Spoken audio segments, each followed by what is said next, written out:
Hi there and welcome to another Raid Shadow Legends video. I'm IceMan and today we are looking at the Queen Farmer herself, Queen Eva. Now obviously she looks rather similar to another champion that we could mention. Not so much champion actually, sorry, another character who we could mention. You decide what do you think, but yeah, she looks really cool. Love the wings, love the aesthetic, love the armour.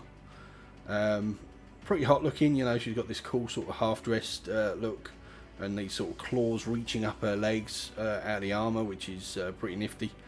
It's certainly pretty cool overall aesthetic.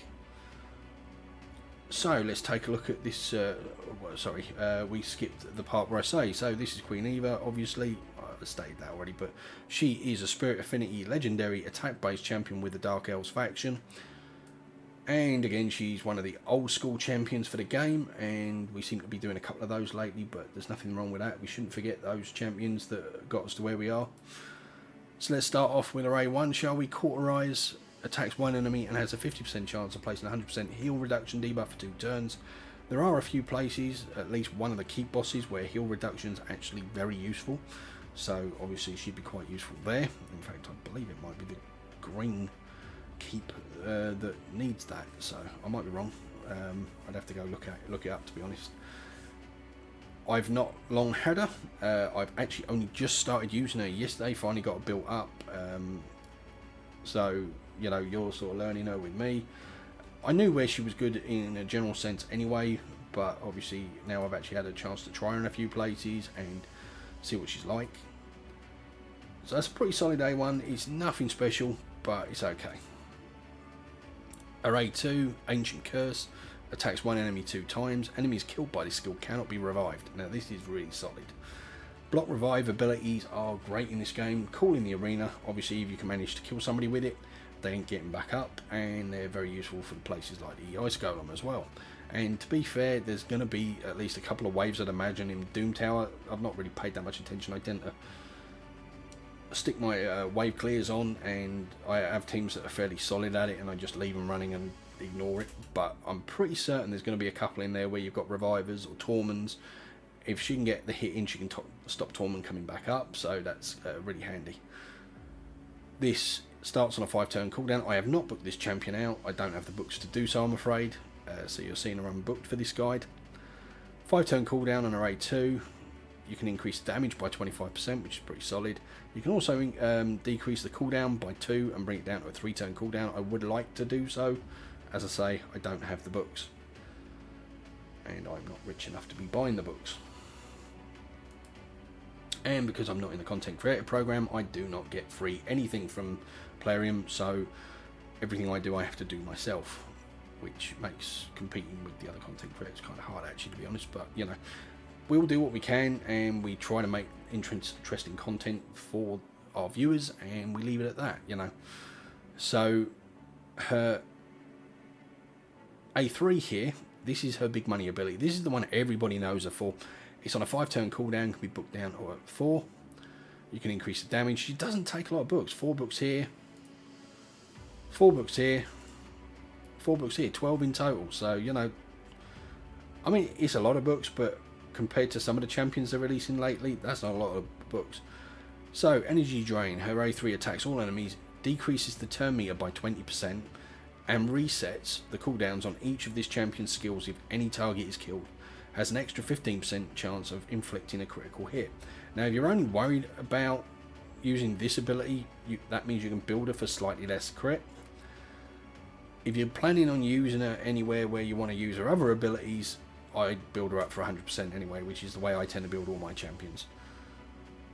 She's got an aura that also increases ally crit rate by 19% in all battles, so that's handy. If you are low on crit, you know, you've struggled to get your crit up, you can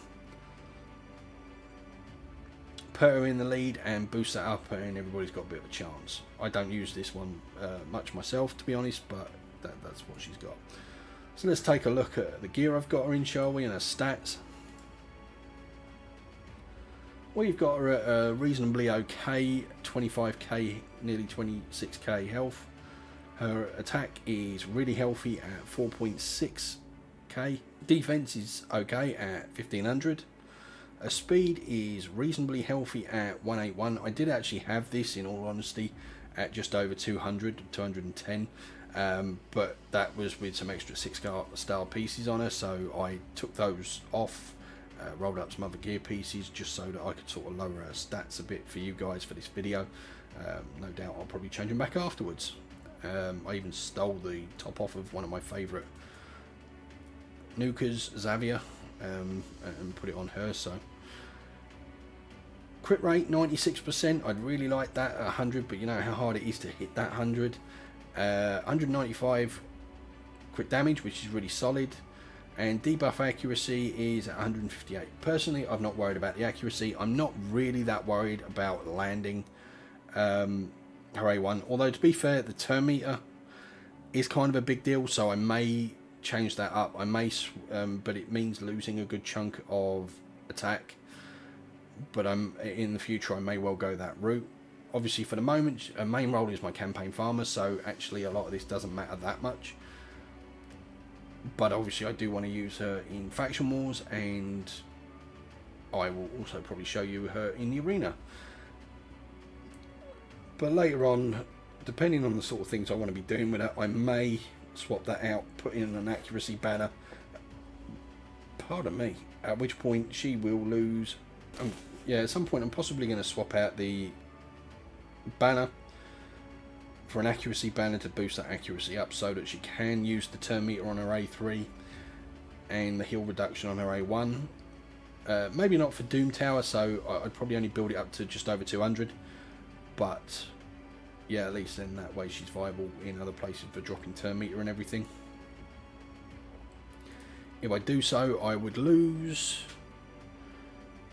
what, 300, probably around 500 attack actually, so it's not that bad, so I might just do that. But at the moment, this is what we've got her in. We've got her in 5-star gear for the most part.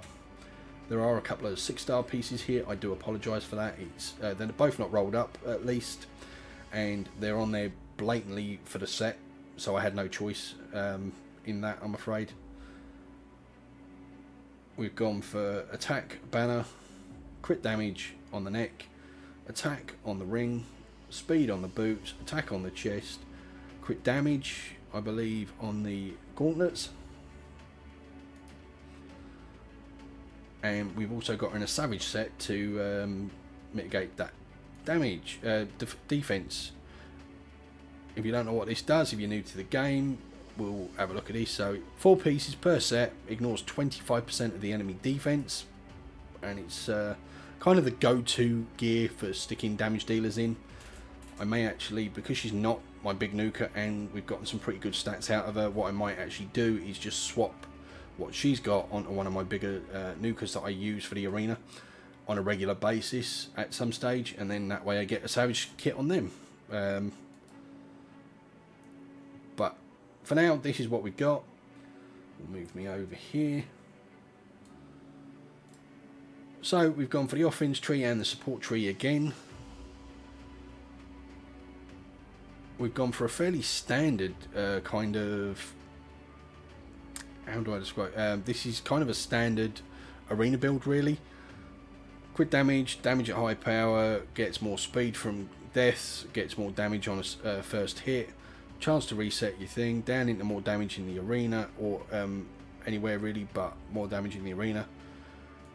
And then increases damage inflicted to this champion's default skill, and down into Helm Smasher for the damage she does there. Because I'm using her for wave clear for the most part, and occasionally for dungeons, alright, for the dungeons you almost could have said War Master would have been the better option, but my main use for it is as a wave clear, and to be fair, she could probably do that either way, but I also figured because one of the main places I want to use her is faction wars, I figured this might help get through those waves on faction wars better. You never know, I might change this up at some stage and swap her into War Master. We've also gone for the support tree, so we've, in fact, now that we're doing that, I'm going to move myself back over here before I forget, and we've gone for accuracy, into more accuracy, into more accuracy, into a chance to drop turn meter on the A1 and a chance to get back skills again. Then, because obviously we want to go in fast, increases speed for 8 for each ally, dead ally, and stacks up to 24. Mainly because there's nothing here that I was too worried about increasing or taking, and you can't get any more there, so it was kind of, that was really the best option I could think to go for with her. So, where is his champion best used? Okay, I mean, you know, Faction Wars, obviously that's a given. And she can do Dragon's Lair and help you clear those waves and stuff, and she is solid for it. But obviously not on Dragon 20 because she's the weak affinity. But you use her for, say, Dragon 19 and some of the other stages, that'll do you fine. And the other place she's really solid for is Ice Golems, and Ice Golem 20 at that. So we'll take Xavier out, who's actually weak affinity here, and we'll put in Queen Eva for the same role and reason.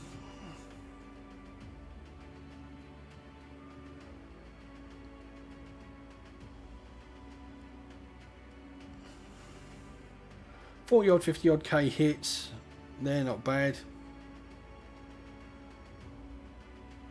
She is not the most powerful nuker out there, I will say that straight off. Champions like Xavier, Coldheart, they tend to hit harder, I find. And obviously I've still got her built pretty solidly.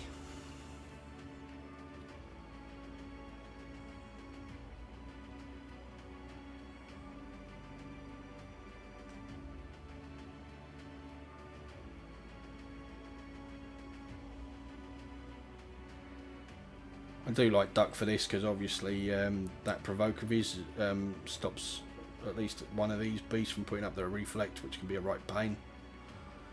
And we're controlling turn meter quite well. Damn it, we got that shriek up, so this could hurt.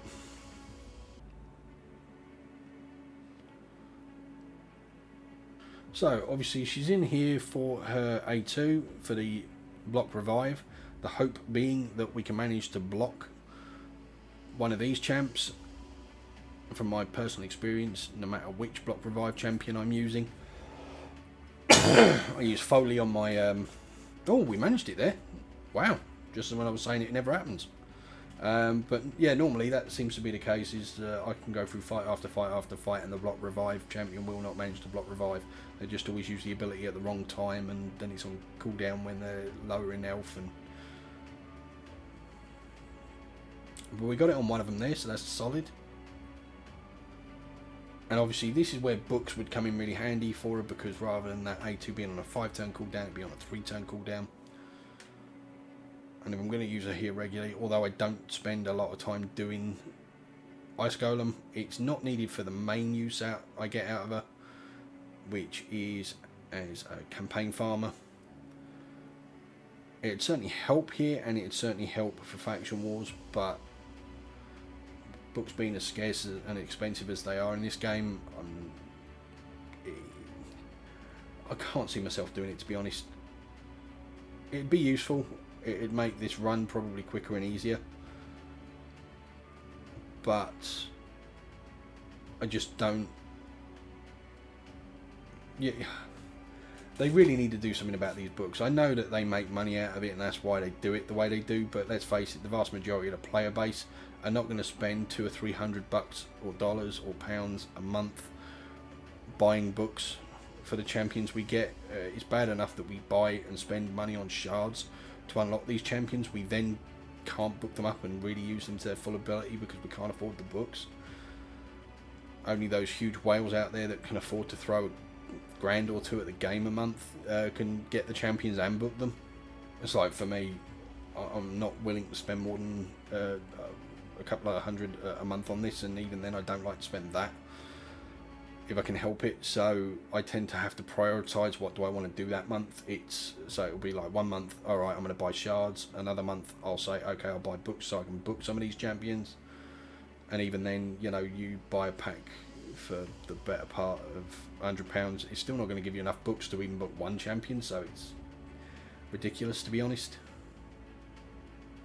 It's a shame because I absolutely love this game, but in all honesty, if another game comes along with similar graphics, graphics on par with this game, and this sort of similar sort of content, but they're a bit smarter about books and leveling and not being quite so money grabbing, quite frankly, I'll be dropping this game for that.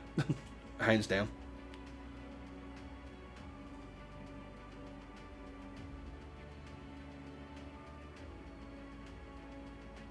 So we weren't expecting a fast run here. We're actually going to cut a chunk of this out. So there we have it. Not my best time by any stretch of the imagination, 5 minutes 18, but you know, it got us there. It got us there quite solidly, and we'll get rid of that. Let's look at the damage. So Valkyrie actually did a really solid amount of damage at 1300, and bearing in mind she's really kind of a support champion. And then behind, ahead of her came Queen Eva at 2.1 million. So she's done a really solid amount of damage, and because she's the right affinity, she's not been a particular target or anything. She's not been taking massive hits, and she even managed to block revive on one of those side ads, which is what you want her there for. So, you know, she is a great use for it, but just not necessarily the fastest. So next up, we will show her in one match in the arena. This might be our best bet, I suppose. We've got, ooh, bloody hell, no, I'm not going to try that. Team with more than double my power, I think I might struggle there. I know a lot of people say team power doesn't mean anything in this game, but it still has some reference. It's funny, whenever I want blues, there's no blues. Whenever I want greens or reds, there's no greens or reds. It always seems to be whatever I want, I don't get. Here we go. So this is probably our best bet. Again, they're quite a bit stronger than us, but we're going to give it a try anyway.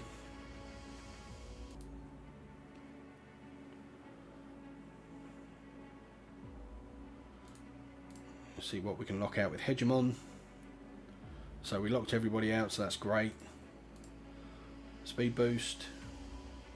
I'll actually put shields up and block debuffs because everybody's locked out for 2 turns anyway, or in some cases 3. We'll lower those shields.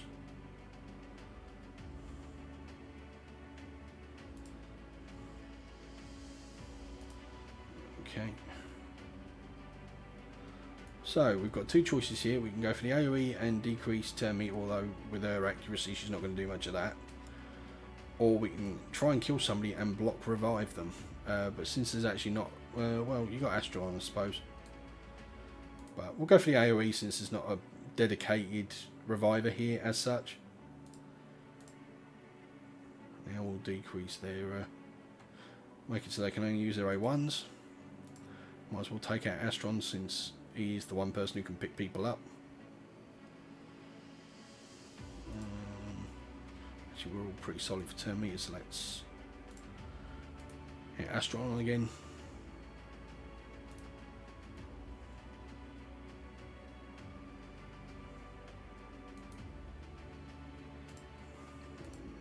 Use the A3 again.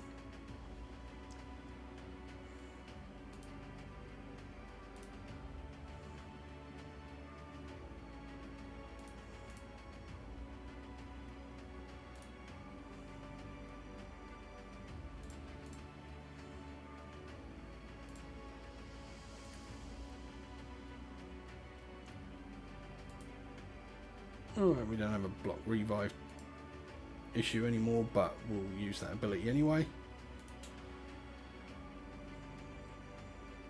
So had there been a reviver here, this block revive can come in really handy because it can stop them picking up. I mean, to be all honest, I'm probably not going to use her a hell of a lot in the arena. If I do, it'd be a very force heavy team, and I'd bring in the likes of her and Iron Brago to be strong and use the pair of them together. But she's decent for the arena. She's not amazing for the arena, especially since, as you see here, there are a lot of teams with blue in them. you get a lot of good blue nukers, so there's an awful lot of blue in the arena. Somebody like this you'd maybe go for. There's only one blue champ, and then you're either neutral or strong. And now we're going to show her the one place where everybody wants to see her, and this is the one place where you don't even need masteries on her. You don't even need for her to have a banner and all that. You don't need a gear requirement to be all that high, and she will absolutely just demolish this. So we'll put in some more food.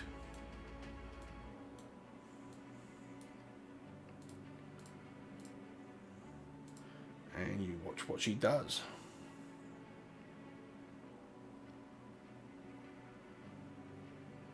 That resets because she's killed people. That resets because she's killed people. And again, she's just nuked a lot of them down. 8 seconds. As you can see, 7 seconds is my fastest, and that's again with her. Why it was slightly slower that time, I don't know, but 7 to 8 seconds, that is really solid. You cannot really beat that. And at the end of the day, that's what she's used for. You know, she's great for, or she's at least really solid for faction wars. She's decent for the Iron Golem because she brings the block revive and she's the right affinity. She can do the likes of Dragon because she's got that, but on the lower affinities I would not use her for Dragon 20, as you saw. She's okay for the arena.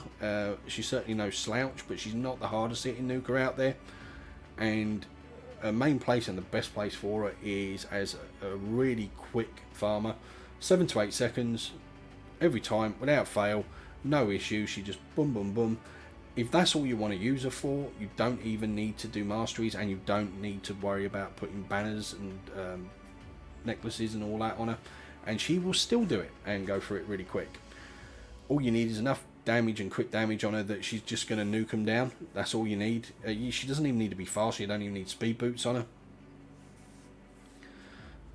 Blimey, you might not even need boots on her, to be honest. You know, she's that good for farming. I've geared her up. I've done it the way I have so that she is available for other content, in particular for my case, faction wars as well as farming. Those are going to be her two main roles for me. All in all, she's a really good champ. Really enjoyed using her. And welcome to the team. And you retired Suzerain, who was actually my previous campaign farmer, but he would take around 11 to 15 seconds to do that, whereas she knocks off a number of seconds basically. So yeah, he got retired because she's faster. But all in all, that's the whole gist of it. So she is a good champion. She's useful in a couple of areas. What more is there to say about her? She's a good champ. She's not amazing everywhere. She's not one of these top tier champs that are out there that you're going to use in every bit of content in the game. Although if you pull her early on, I'm sure that's actually going to be quite opposite for you. You'll probably use her just about everywhere, every dungeon, you name it. Because she's got some decent AoE viability, and if she can hit hard enough, she may do okay for low-end spider, for just clearing them out where you need the nukes. Whether or not she'll do that on auto, I'm not sure. I've not tried it. Don't quote me on that. But I'm just thinking outside the box that she might be viable for it. Anyway, I hope you enjoyed this video. If you did, please give it a thumbs up. It lets YouTube know it's a good video and more people should watch it. If you like my content, please ding that bell, hit that subscribe button, and YouTube will notify you next time I release another video. I'll catch you in the next one. Thank you for watching. Bye.